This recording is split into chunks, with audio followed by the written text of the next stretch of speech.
Inihahandog ng Radyo Maria, Bringing Christ into your home, ang palatuntunang mistisismo, ang makadiyos sa pag-aaral tungkol sa kaluluwa ng tao, ang tunay na buhay makadiyos.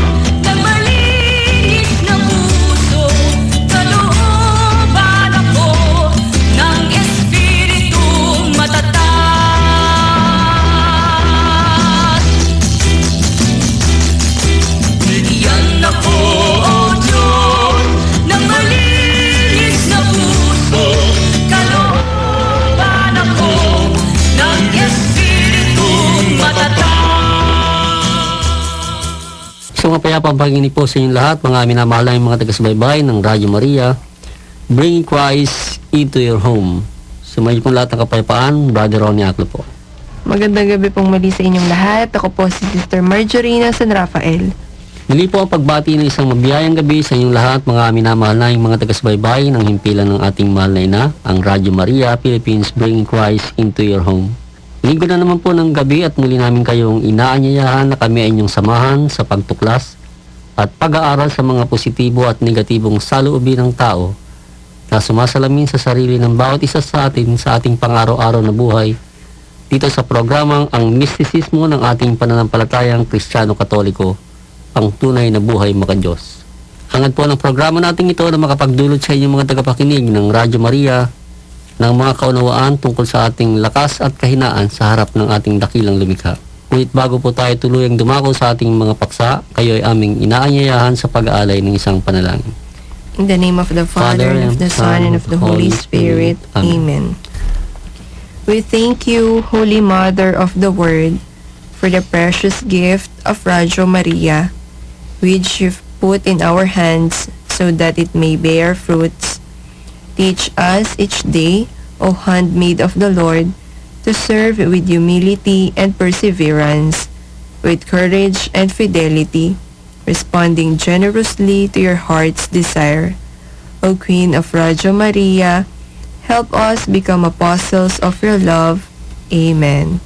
In the name of the Father, and of the Son, and of the Holy Spirit. Amen. Maraming salamat, Sister Marjorie, sa ating panalangin. Muli po ang pagpupugay po sa inyo ng mabiyayang pakikinig sa inyong lahat, mga minamahalang mga taga-subaybay ng himpilan ng ating mahalay na, ang Radyo Maria, Bring Christ into your home. At linggo na naman po, mga minamahalang mga taga-subaybay, at narito naman po ang inyong mga abang lingkod sa ipapawid, si Brother Ronnie Aclo po at si Sister Marjorie. Hindi pong siyang makakapiling na naman po muli sa gabing ito ng linggo.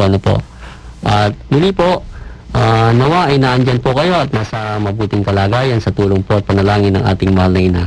Para po tayo ay makapag-aral muli at makatuklasin ang ating mga sarili sa ating po mga saloobin na umiiral po sa ating mga sarili. At muli po, sana ay naandyan po kayo at patuloy na nakatutok sa ating pong himpilan. At ito po isang malaking karagdagan para sa araw ng bukas at araw ng pagtatrabaho na naman po ng bawat isa sa atin. Ito ay mga namamasukan po sa ating pong mga pagawaan, mga opisina, at mga gawain po natin, mga tricycle driver, mga driver, Bago po tayo, sabi nga po, kahit na naandyan po kayo at maraming ginagawa, hindi naman po pwedeng harangin ng radyo. Tuloy-tuloy lang po ang inyong pagtutok ng inyong pagkikinig dito sa ating himpilan at kahit pa paano po makakapulot naman po tayo rito ng mga kaunawaan tungkol sa positibo at negatibong saloobin po na umiiral po sa atin na siyang magiging kaalaman po natin sa ating pang-araw-araw na buhay. At narito po ang inyong mga kapatid, muli po ay maghahatid sa inyo ng panibagong paksa sa gabing ito.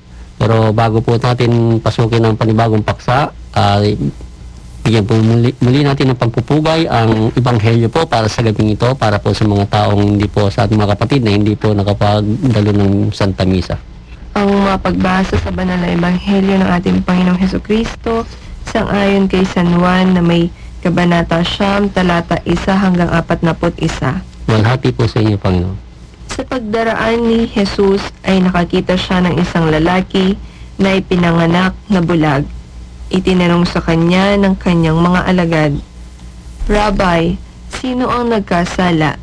Ang taong ito o ang kanyang mga magulang, kaya siya ipinanganak na bulag?" "Hindi siya nagkasala ni ang kanyang mga magulang," ang sabi ni Jesus. Nangyari ito upang mahayag sa kanya ang mga gawa ng Diyos. Tuparin natin ang mga ipinagagawa ng nagsugo sa akin, samantalang araw pa, pagdating ng gabi ay wala nang makagagawa. Samantalang nasa daigdig ako ang liwanag ng daigdig. Pagkasabi nito, lumura siya sa lupa. Sa laway ay gumawa ng putik at ipinahid sa mga mata ng bulag na sinasabi sa kanya, "Yumaon ka at maghugas sa tipo ng tubig ng Siloe," nang ibig sabihin ay sinugo. Kaya naparoon siya, naghugas at nagbalik na nakakikita na.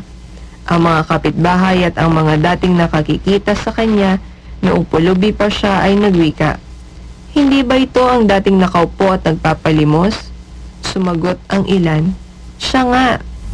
Sinabi naman ng iba, "Hindi siya kundi isang nakakamukha lamang niya."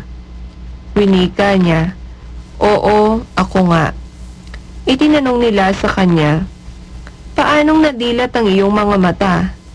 Sumagot siya, "Ang taong tinatawag na Jesus ay gumawa ng putik at ipinahid sa aking mga mata at sinabi sa akin, 'Pumaroon ka at maghugas sa Siloe.'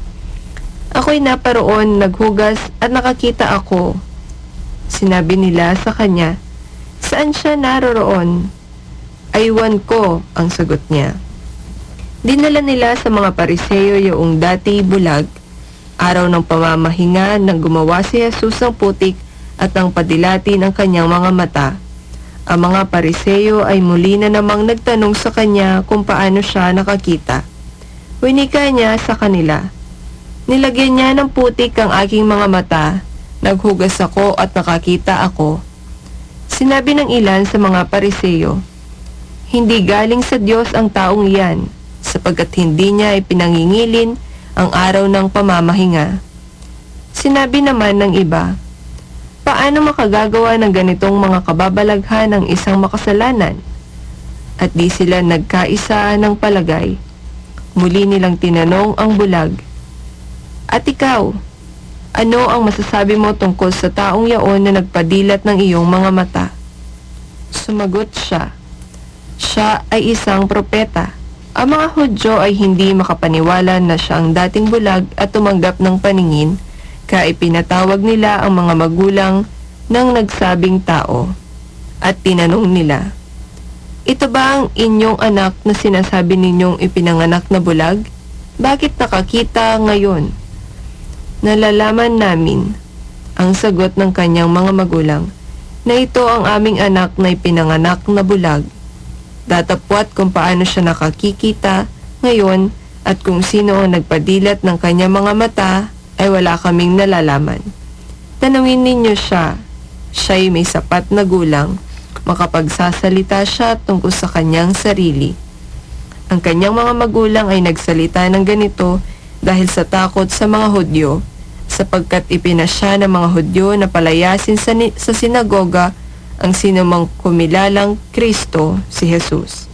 Ito ang mga dahilan kung bakit winika ng kanyang mga magulang, "May sapat ng gulang siya, tanungin ninyo siya."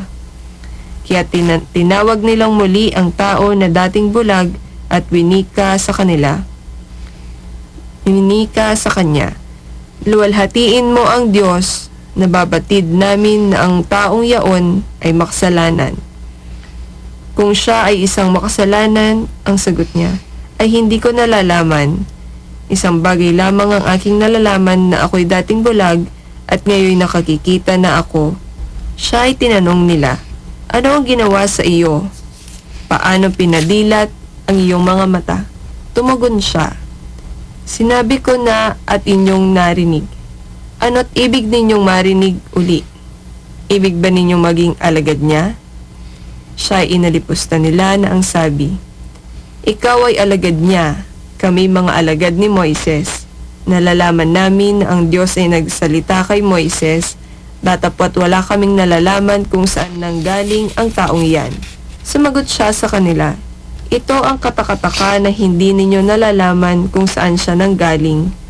Gayunman ay pinadilat niya ang aking mga mata. Nababatid natin na hindi pinakikinggan ng Diyos ang mga makasalanan. Ngunit kung ang isang tao ay may loob sa Diyos at tumutupad ng kanyang kalooban, siya ay pinakikinggan niya. Buhat ng lalangin ang sanlibutan ay hindi pa narinig kailanman na may nagpadilat ng mga mata ng isang taong ipinanganak na bulag. Kung ang taong yan ay hindi galing sa Diyos, hindi siya makagagawa ng anuman. Tinugon nila siya, buhat pa sa iyong pagsilang ay puno ka na ng mga kasalanan at ibig mo bang magturo sa amin? At ipinagtabuyan siya sa labas. Nabalitaan ni Jesus na siya ay pinagtabuyan, kaya nang masalubong siya, ay winika sa kanya, sumasampalataya ka ba sa anak ng Diyos? Sumagot siya, at sino siya, Ginoo, upang ako ay sumampalataya sa kanya? Ani Jesus sa kanya, nakita mo na siya, kinakausap ka niya ngayon. Kaya naibulalas niya, sumasampalataya ako, Panginoon. At ito'y sumamba sa kanya.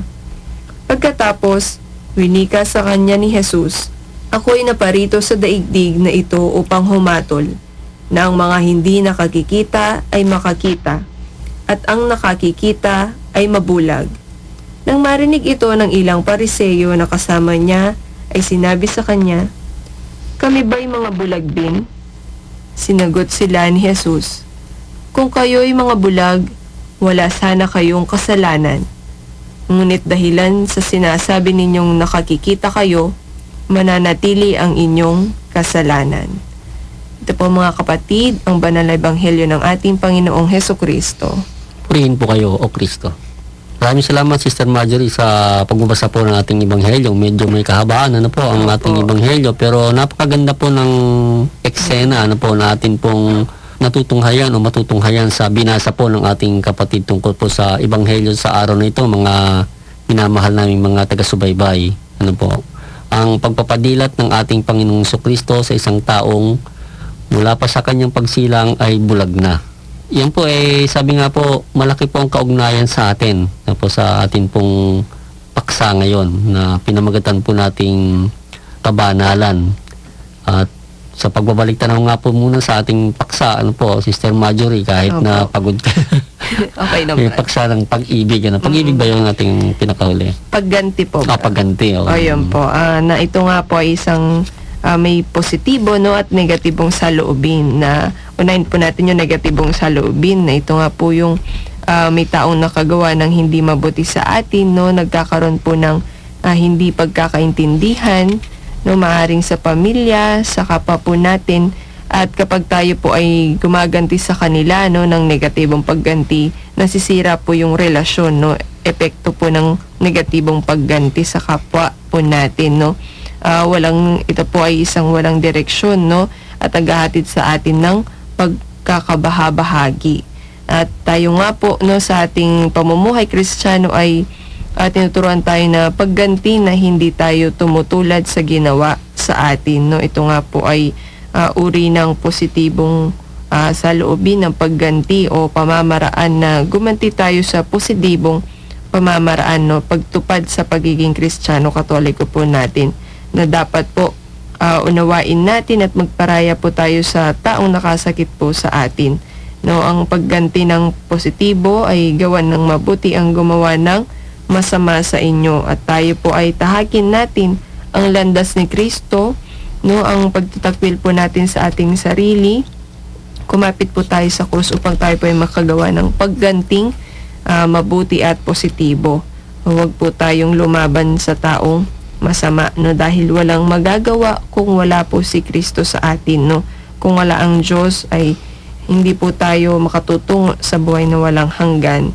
Ang utos nga po niya ay magpakaganap kayo tulad ng inyong amang nasa langit. Sabi po ng ating Panginoong Jesucristo na at tayo po ay upang makaganap po tayo doon bilang ganti po, no, sa ating kapwa, ay wag po natin silang gawan ng masama, no, at ganun ang pag-ibig at pagpapatawad nga po ng Diyos ay nakikita, no, sa abilidad nating magmahal at magpatawad. So wag po tayong gumanti. Gayun din naman, bigyan natin ng positibong pagganti yung mga ating magulang sa pamamaraan ng pag-ibig at buong pagmamahal po natin sa kanila, no? Gayun din naman sa ating Diyos na huwag nating pagpaliban ang pagganti sa pagbabalik loob natin sa Kanya, dahil kung malayo po ang loob natin sa Panginoon, maaari pong mapahamak tayo na tayo po ay sumampalataya palagi. Huwag po nating tuksohin ng Diyos at huwag po tayong mapalagay lamang po na nariyan lang siya, mahal niya tayo, no, at hindi na po tayo gagawa ng nararapat sa Kanya.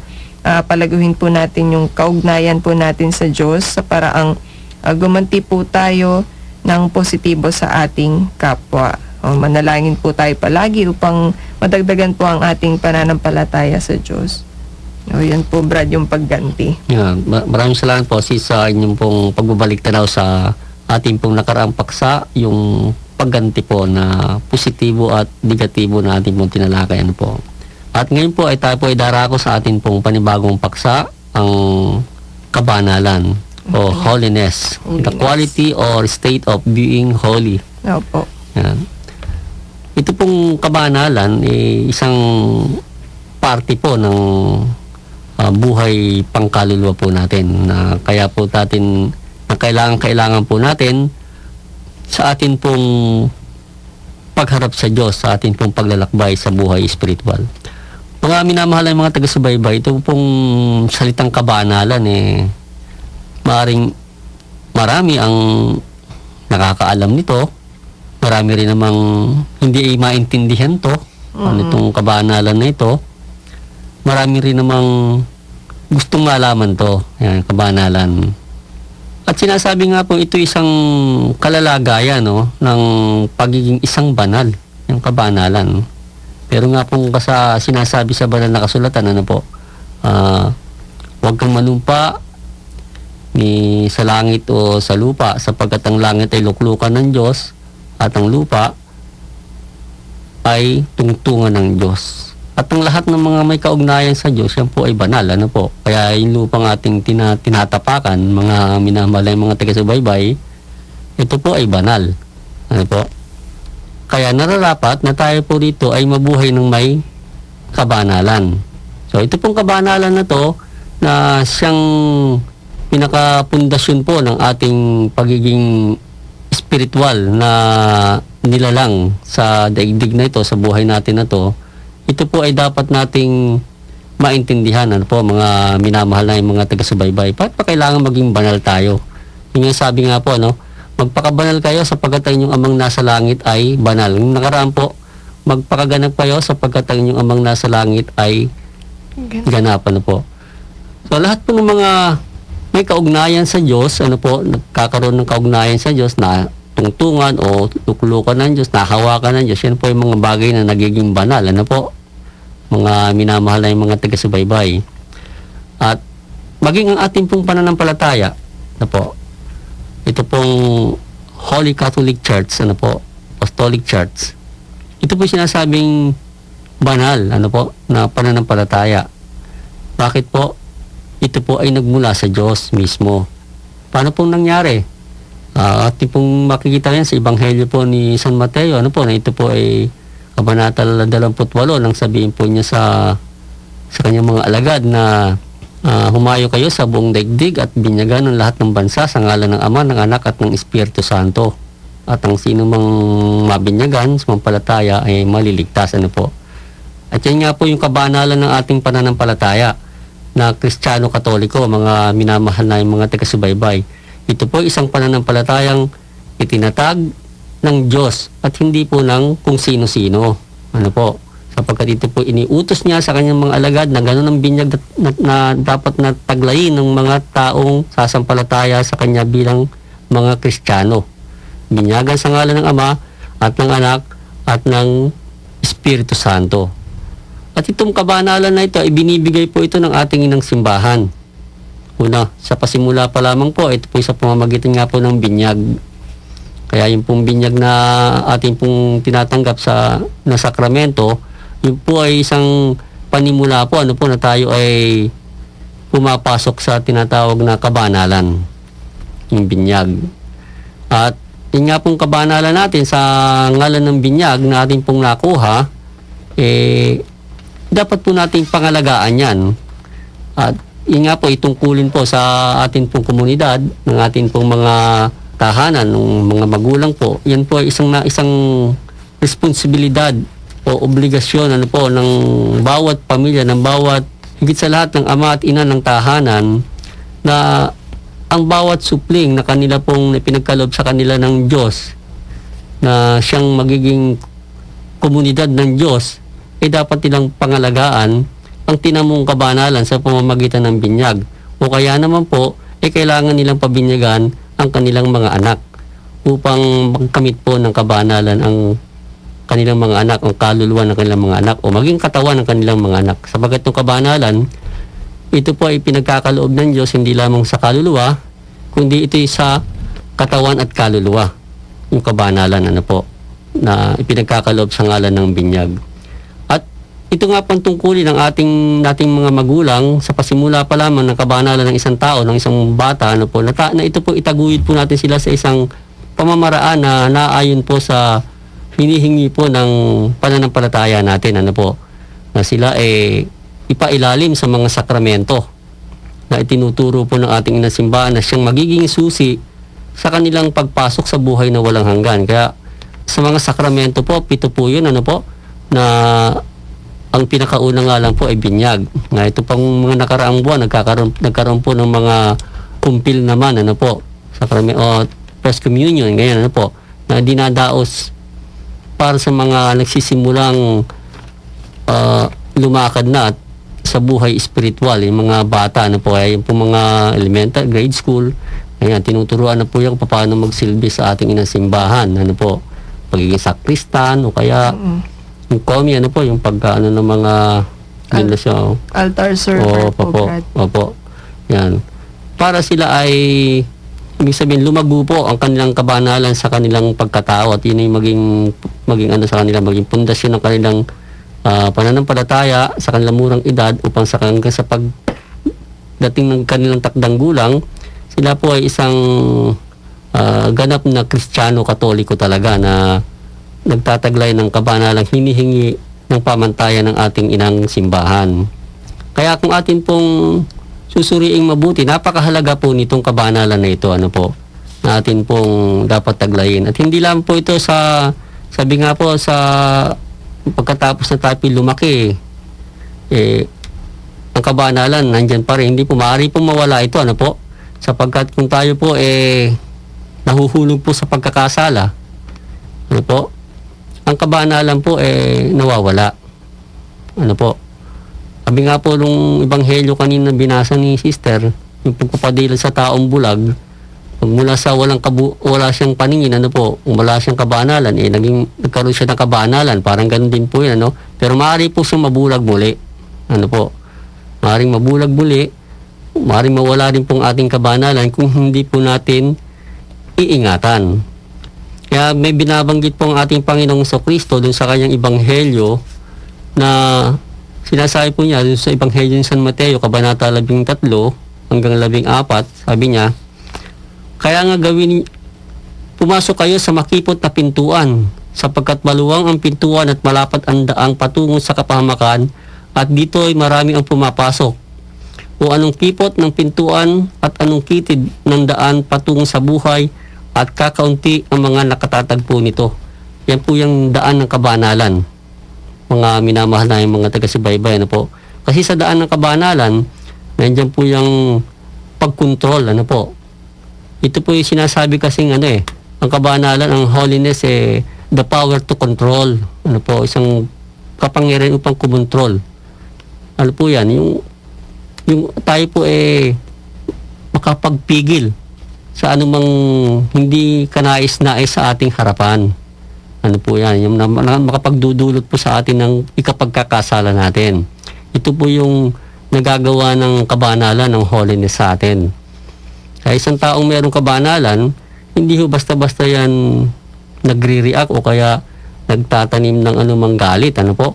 Kasi yun na nga po yung kabanalan yung sumusupil sa kanyang saloobin na yon, tumutulong sa kanya. Kaya ito po sa pagpapaunlad po nito, sinasabi nga po ng ating Panginoong Kristo na pumasok kayo sa makipot na pintuan. Ibig sabihin, pag sumikapan natin na tayo po ay laging nasa kabanalan. At isa sa mga pamamaraan nga po ng kabanalan, yung tayo po ay mailagay sa biyaya ng Diyos. Yung nga po yung mga sakramento at patuloy na pag-amin sa ating mga nagawang mga pagkakasala, yung mga sa kumpisal, ano po, doon po ang ating kaluluwa ay lagi pong nalilinis, ano po, para po tayong laging pinapamulat ng ating Panginoong Kristo ang ating mga matang espiritual upang lagi po nating makita ang kagandahan ng grasya ng Diyos, ano po, sa pamamagitan ng kabanalan. Kaya atin pong titingnan, ano po, at atin pong alamin kung paano po ang daan ng pagtawag sa kabanalan, ano po. Dito po sa atin pong aklat ng katisismo ng ating inang simbahan, ang tawag tungo sa kabanalan, ang kabanalan o ang kaganapan ng buhay Kristiyano ay ang pakikipagkaisa sa Diyos upang maging katulad ni Kristo. Kaya sabi nga po, ang pagtawag po sa atin po sa kabanalan ay kaganapan ng buhay Kristiyano, yung pakikipagkaisa sa Diyos sa pamamagitan ng pagtulad kay Kristo. Ano po, yung tayo ay magkaroon ng makakristyanong pamumuhay. Unang-una na po yan, sa simple pong pangunawa, yung matuto po tayong umunawa sa ating kapwa. Matuto po tayong magpakababa at tumanggap ng kung tayo nagkamali, marunong tayong humingi ng paumanhin. Yan. Sa mga hapyaw lamang po, payak na pamamaraan ng pagtulad kay Kristo. Ang lahat ng Kristiyano, anuman ang kanilang katayuan at kalagayan sa buhay ay tinatawag upang maging banal. Hindi po importante na tayo po mayaman, mahirap, ano po. Lahat po tayo inaanyayahan sa buhay ng pagpapakabanal. Yan. Tayo ay pinababanal ng Diyos sa pamamagitan ng pagkakaloob sa atin ng sobrenatural ng buhay, sobrenatural o buhay na lubusang higit sa hinihingi ng ating kalikasan. Ito ay pakikibahagi sa buhay ng Diyos sa bisa ng grasya o biyaya. Ito'y, pag sinabi kasing nasa daan po tayo ng kabanalan, sinasabi nga po rito na ito ay pagkakaloob sa atin ng sobrenatural na buhay. Supernatural life. Ang supernatural life po, o angat sa pangkaraniwang buhay, kung paano nga po natin binibigyan ng pansin yung ating pangkatawang buhay. For example po, ano po, pagising mo sa umaga, kung ikaw ay isang dalaga, ano bang unang-unang tinitingnan mo? Salamin. Salamin. Ayan, nananalamin po tayo. Ayan. Tinitingnan po natin ang ating sarili, panlabas. Ano po, yung ating sariling panlabas. O, tinitingnan po natin kung maayos o ano. Kasi, bakit tinitingnan natin sa salamin? Para ayusin po yung hindi maayos. O, bakit? Kasi, haharap tayo sa tao. Ano po? Kaya maayos. Ano po? O, inaayos po natin ang sarili natin para sa pagharap sa tao. Kasi, paggising na tayo, bumangon tayo, haharap tayo sa tao, ayusin natin ang sarili natin. Ganun din po sa ating spiritual o sobrenatural na buhay. Ano po? Inaayos din po natin ang ating spiritual na pagkatao. Ano po? Yung ating kaluluwa na inihaharap po lagi natin sa salamin. Meron din po salamin ng ating kaluluwa. Ano po?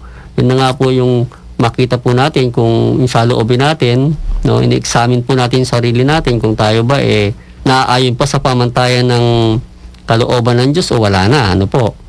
So, doon po natin makikita yan sa salamin ng buhay po natin, sa saloobin po natin kung ang atin pong ginagawa ay naayon pa sa kalooban ng Diyos o pangit na ba tayo sa harap ng Diyos o hindi na o okay pa. Ayun. O ganyan po yan. Kung ano po yung ginagawa natin sa ating pangkatawang kabutihang kabutihan sa ating pangkatawang buhay, ganun din po ang ginagawa natin sa ating pangkaluluwang buhay.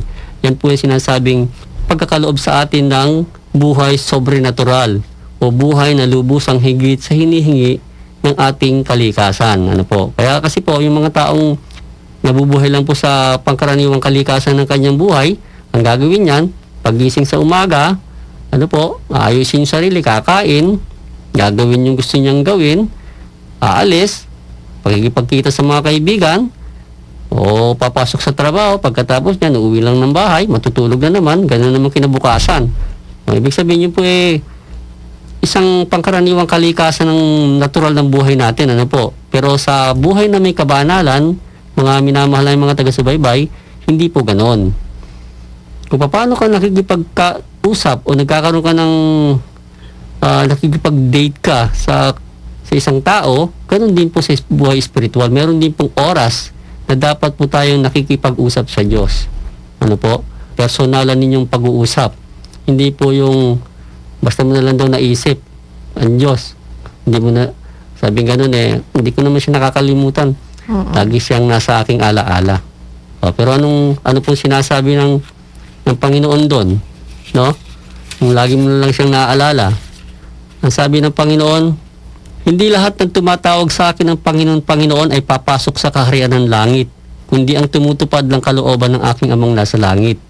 Kaya minamahal ng mga taga-subaybay, yun po yung sinasabi ng Panginoon. Ano po? Hindi lahat ng tumatawag sa kayo ng Panginoon ay papasok sa kaharian ng langit, kundi yun lamang tumutupad sa kalooban ng kanyang amang nasa langit, ng ating amang nasa langit. Ano po yung kalooban ng ating amang nasa langit? Ang sabi niya, magpakabanal o magpakaganap kayo. Yan. Kaya binabanggit po natin tong daan ng kabanalan na to. Ano po? Na siyang nararapat po nating gawin para po tayo makapasok sa kaharian ng langit. Ang grasya o biyaya ay isang sobrenatural na handog ng Diyos na pinagkakaloob sa atin sa pamamagitan ng mga merito o napalang karapatan ni Jesus para sa ating kaligtasan. Ayan. Kaya ito pong kabanalan na ito po'y mga biyaya na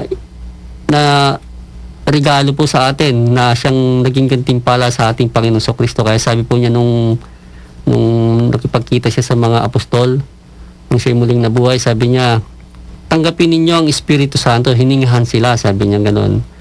Ano mang kasalanang patawarin niyo sa lupa, ay patatawarin din. At anumang kasalanan inyong panatilihin ay mananatili. Yun po ang kanyang pinaka-regalo na merito sa kanyang muling pagkabuhay na ibinigay niya sa kanyang mga apostol. Kaya meron po tayong sakramento ng kumpisal na siyang ginagawa ng ating mga kapatid na kaparian sa ating inang simbahan sa ngalan ng sakramento ng pangungumpisal. Ano po, yung merito na yan. Na napalang karapatan ni Jesucristo para sa ating kaligtasan. Kaya, sabing ganon, ang ating mga kapatid na kaparian, sila ang may karapatang magkalag at magtali. Ano po? Ano man ang kanilang desisyon, yun ay desisyon ng ating Panginoong Jesucristo na malinaw na isinasaad ng ating banal na kasulatan. May dalawang uri ng grasya o biyaya, o biyayang nagpapabanal o biyayang aktwal o pantulong. Ang biyayang nagpapabanal ay isang katangiang sobrenatural na nasa kaluluwa ng tao na nagbibigay ng kakayahang makibahagi sa buhay ng Diyos mismo. Yan. Ang biyayang aktwal o pantulong ay isang sobrenatural na tulong ng Diyos na nagbibigay liwanag sa ating isip at nagpapalakas sa ating kalooban upang ating gawin ang mabuti at iwasan ang masama. Kaya dito po sa mga biyaya nga po ito, sinasabi po natin na mayroon po ditong mga binibigay na biyayang aktwal na pantulong sa atin. Ibig sabihin po, yung mga biyayang, mga tinatawag na spiritual na biyaya na positibong saloobin pong ibinibigay sa atin. Ano po yan? Kamukha na lamang po ng moral virtues, ano po? Yung katangiang moral. Yan po yung kabuuan, binubuo po yan ng katimpian, katatagan, katarungan, katsagaan, at binabalutan po ng kahinahunan. Yan po yung mga biyaya na nagmumula po sa kabanalan na siya po nating natatamo. Ang mga pangunahing paraan ng pagtatamo ng biyaya ay ang panalangin at mga sakramento, lalo na ang banal na Eucharistia. Yan. Narin po niyan. Mga pangunahing paraan ay ng pagtatamo ng biyaya, yung pananalangin. Kaya napaka-importante po na nakikipag-usap po tayo sa Diyos. Hindi po yung basta na lang natin siya, kunwari iniisip, sabi, iniisip na, hindi ko naman siya nakakalimutan, Brad o sis, hindi ko naman siya nakakalimutan. Hindi po sapat yun. Kaya kailangan meron po tayong personal na pakikipag-usap sa Kanya. Ano po? Hindi yung basta naiisip lang, kahit naman po sa isang tao. Okay ba sa'yo, sister, na basta ka na lang niya iniisip? Wala naman siyang ginagawa kung ano. O sabihin sa'yo ng mo, ng mahal mo okay ka lang dyan, hindi naman kita nakakalimutan. Tapos ganun lang. Wala naman yatang walang sense masyado, hindi maramdaman. Ibig sabihin yung iba yung may actual na conversation, pagkikipag-usap sa isa't isa. Sabi nga po yung pag-reach out po ng bawat isa ng Diyos at natin sa isa't isa para tayo nagkakaroon ng pagdadaop palad. Sabi nga po ganoon. Parang katulad ng pakikipagkausap ng tao sa kanyang kaibigan. Nga po, yung sinasabi rin po rito, yung isa pa sa pangunahing pagtatamo ay yung banal na pakikinabang. Yan, yung kaya napakahalaga po mga minamahal na mga taga-subaybay na tayo po nakakadalo ng Santa Misa. Dahil ito nga po yung banal na Eucharistia o yung pakikinabang ay isa sa mga nagdudulot po ng kabanalan sa atin na tulong. Ang mga pangunahing kapangyarihang sobrenatural na pinagkakalob sa ating kaluluwa kaakibat ng biyayang nagpapabanal ay ang tatlong katangiang makadiyos o theological at ang 7 handog ng Espiritu Santo. Ayan, may mga sabi nga kapangyarihan, di ba? Mga pangunahing kapangyarihang sobrenatural, yung power, na supernatural power. Hindi naman yung ibig sabihin po supernatural power yung napapanood po natin sa pelikula. Hindi po yan, mga mga kwentong yan, pang pelikula lang po na hindi totoo. Ito ay nasabing sobrenatural sapagkat ito po angat sa pangkaraniwan nating buhay. Ano po yan? Pag sinabi pong theological virtues, ito po ay tumutulong sa pagkakaroon po natin ng power na magkaroon po tayo ng pananampalataya. Yung pong pananampalataya, isang kapangyarihan po yan. Na sinasabi nga po ng Panginoon na kung meron kang gabutil ng pananampalataya, sabihin mo sa bundok na yan, na umusog sa dagat, uusog yan. Ano po? Yan po, mababasa po natin sa Ebanghelyo yan. Kaya sinasabing kapangyarihan po. Unang-una, pananampalataya, pag-asa, at pag-ibig sa Diyos. Yan. At yung sinasabi nilang 7 biyaya ng Espiritu Santo. Ayun po yan, yung karunungan, pangunawa, pagpapayo, kabanalan, katatagan, kaalaman, at pag-ibig sa Diyos. Yan po yung mga 7 biyaya ng Espiritu Santo o kapangyarihan ng ibinibigay sa ating kaluluwa para tayo po lumakas. Ang tatlong mga katangiang makadiyos o theological ay ang pananampalataya, pag-asa at pag-ibig. Yan po. Ang pananampalataya ay isang katangiang sobrenatural na siyang dahilan ng ating matibay na paniniwala sa lahat ng mga katotohanang ipinahayag ng Diyos. Ang pag-asa ay isang katangiang sobrenatural na siyang dahilan ng ating matibay na pagtitiwalang ang Diyos ay magbibigay sa atin ng walang hanggang kaligayahan at ng mga pamamaraan upang makamit natin iyon. Ang pag-ibig ay isang katangiang sobrenatural na siyang dahilan kung kaya minamahal natin ang Diyos ng higit sa lahat alang-alang sa kanyang sarili at ang ating kapwa tulad ng ating sarili alang-alang sa pagmamahal sa Diyos. Ito po yung mga tulong o kapangyarihan na ibinibigay po ng kabanalan sa pamamagitan po ng atin pong pagpasok sa binyag. Ito po ating tinatalakay, mga minamahal na mga taga-subaybay, ito po ay pinamagatan po ang pagtawag sa kabanalan. Tinutukoy din po ang mga 8 puno ng pagpapala.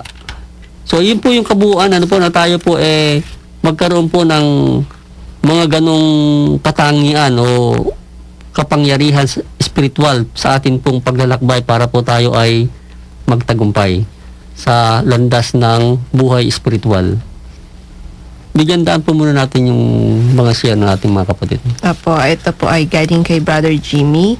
Kabanalan, sa pasimula pa lang ng lalangin ng Diyos, ang tao ay may taglay na itong kabanalan. Sapagkat ang tao ay nagmula sa Diyos, natural lamang na siya'y banal tulad ng Diyos. Subalit ang lahat ng ito'y nawala mula nang ang tao'y magkasala sa paraiso.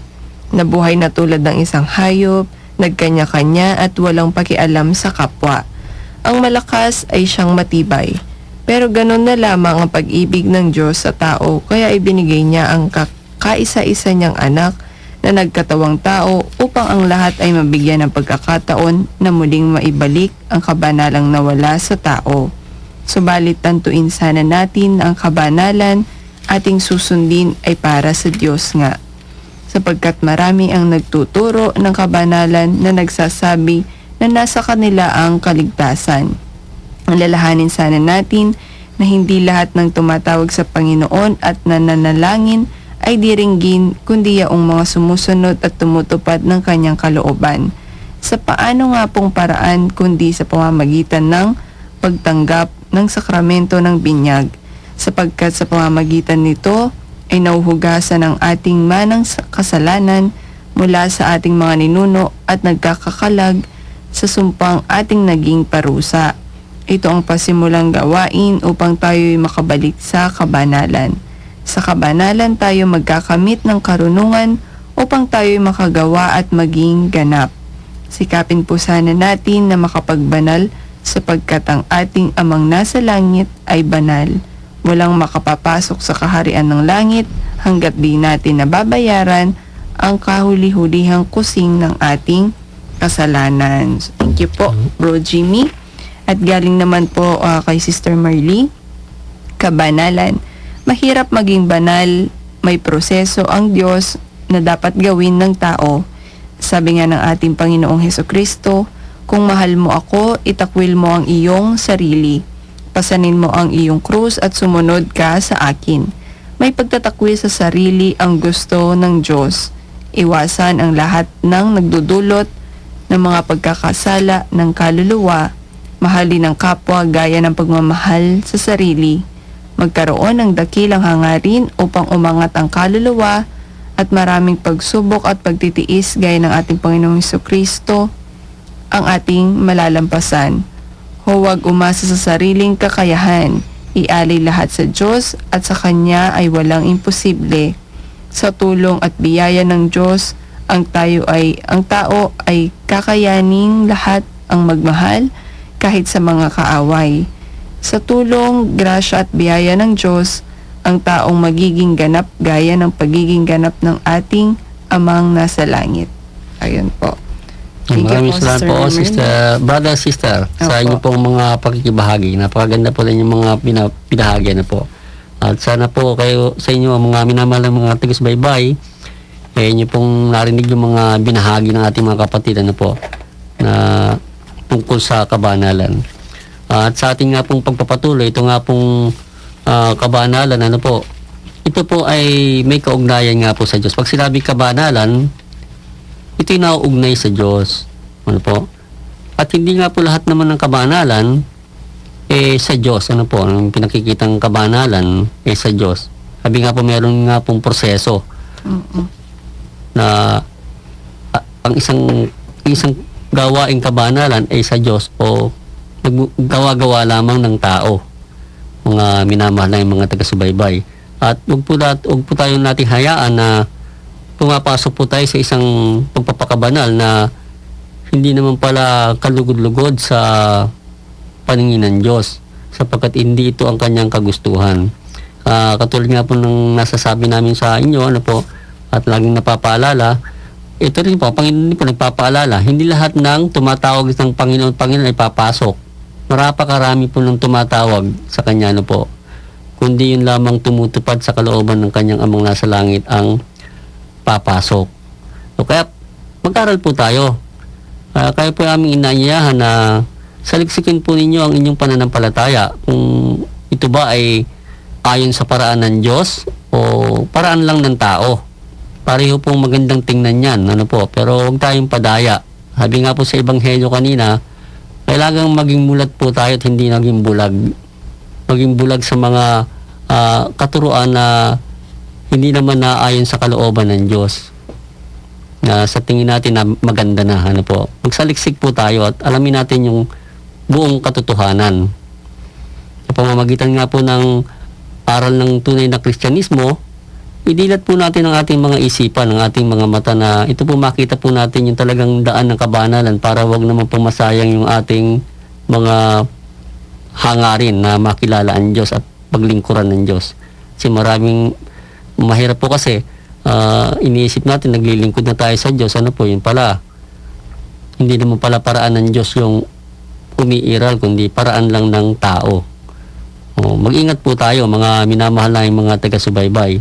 At ito po isang paanyaya ng ating programa na patuloy po tayong mag-aral dito sa ating pong pagsasaliksik sa ating pananampalatayang Kristiyano-Katoliko. Katulad po ng sulat po ni San Pablo Apostol sa mga Tesalonica, sa Tesalonica, na may kabanata 4, talata 3 hanggang 8. Ito nga ang kalooban ng Diyos, ang inyong kabanalan, sabi niya. Nalubayo kayo sa kahalayan, na ang bawat isa ay mamuhay ng marangal at may kabanalan. Hindi sumusunod sa pita ng laman, tulad ng mga hintil na di nakakakilala sa Diyos. Na sa bagay na ito ay huwag gumamit ang sino man ng dahas o pagdaraya sa kanyang kapatid, sapagkat ang Panginoon ang siyang maghihiganti sa lahat ng ito. Gaya ng aming ipinatalastas at pinatutuhanan sa inyo, hindi tayo tinawag ng Diyos sa karumihan kundi sa kabanalan. Kaya ang sumisiphayo sa kautosang ito ay sumisiphayo hindi sa tao, kundi sa Diyos na nagkakaloob sa inyo ng Espiritu Santo. Ayan, yun po yung sinasabi ni Apostol San Pablo, na ang pagpapakabanal ay isang kautusan na ibinibigay rin sa atin ng Diyos. Diba, Sister Marjorie, di ba sinabi kanina, magpakabanal kayo. Ang nagsasabi ng ating Panginoon, hindi naman kung sino-sino. Sapagkat ang inyong amang nasa langit ay banal. Kaya sabi rito, kahit ang sumisiphayo sa kautosang ito ay sumisiphayo hindi sa tao, kundi sa Diyos na nagkakaloob sa inyo ng Espiritu Santo. Huwag po nating baliwalain yung mga bagay-bagay na may kinalaman sa ating ikababanal. Hindi po kalokohan ang pagpapakabanal, Hindi po isang kalokohan na tayo lumayo sa kabanalan. Kasi pag minsan mayroong mga kasabihan, sisimba ka, baka masunog ka. Kaya, ayoko nga, baka maging abo ko doon. Sabi nga, hindi magandang biro yon, mga minamahal na mga taga-subaybay, Hindi naman po sa nagiging, magiging OA tayong masyado. Pero tama po na hindi natin dapat gawing biro yung mga ganon na parte, Sapagkat, ang Diyos na nagkakaloob ng Espiritu Santo, ang siya nating nasasalansang sa atin pong pagbabaliwala sa kabanalan. Minsan nga, di ba? Nasasabi nga ng mga yung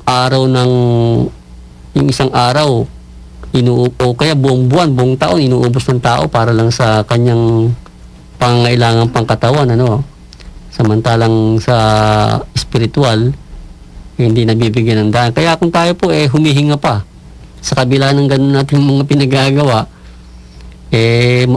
mamulat na po tayo. Mga minamahal na mga taga-subaybay. Baka kasi dumating ang oras bilang bawiin sa atin ng Panginoon yung buhay natin, hindi po niya tayo nakikilala, sabi niya rin sa Ebanghelyo. Hindi tayo nakikilala sapagkat wala tayong ginagawang anuman para sa ating ikababanal. At yung, sabi nga po, yung ikababanal po natin, yun na yung unang-una nga po, yung patuloy nating paglilingkod sa ating kapwa. At ang paglilingkod sa ating kapwa, yan po ay isang misyon sa buhay natin. Kaya naman, ang ating pong himpilang Radyo Maria ay patuloy pong nananawagan at umaanyaya sa lahat po ng mga tagapakinig na magkaroon po tayo ng misyon sa ating buhay. Ito po isang daan ng pagpapakabanal, ng kabanalan, mga minamahal ng mga taga-subaybay. Kaya sabi nga po, ang Radyo Maria, ito pong himpilan ng ating mahal na ito po napakalaking biyaya po sa atin. Bakit po? Binibigyan po tayo ng pagkakataon para magkaroon po ng access sa kabanalan natin. Kaya halina po kayo rito sa atin pong misyon na to sa Radyo Maria. Saan man po kayo naroroon, maaari naman po kayong makibahagi dito. Makipag-ugnayan lamang po kayo sa mga contact numbers po ng atin pong himpilan para po sa atin pong pagkakaisa sa atin pong misyon na ito na itaguyod ang kabanalan Kristiyano-Katoliko sa buong mundo na siyang pinagbilin po ng ating Panginoong Jesucristo. Hindi po natatapos ang trabaho ng mga apostol. Po? Tayo man sa panahon natin ngayon, ayun sabi nga po sa panalangin natin, help us to become apostles of your love. Yun ang sinasabi natin kay Mama Mary. Tulungan niya tayo maging apostol ng kanyang pag-ibig para po tayo maging kaisa ng ating inang simbahan sa pagpapalaganap at pagpapalago ng kabanalan sa buong sangkakristyanuhan na atin pong kinabibilangan. Kaya halina po kayo mga minamahal na mga taga-subaybay, at makipag-ugnayan lang po kayo sa ating himpilan kung paano po kayong magkakaroon ng bahagi sa ating pong ginagawang misyon na to na pang buong mundo, pang sanlibutan, para po maging katulong po tayo ng ating mahal na ina, ng ating Panginoong Jesucristo na sumagip sa mga kaluluwa ng tao mula sa kadiliman ng daigdig na ito na pinagaharian po ni Satanas. Yan po.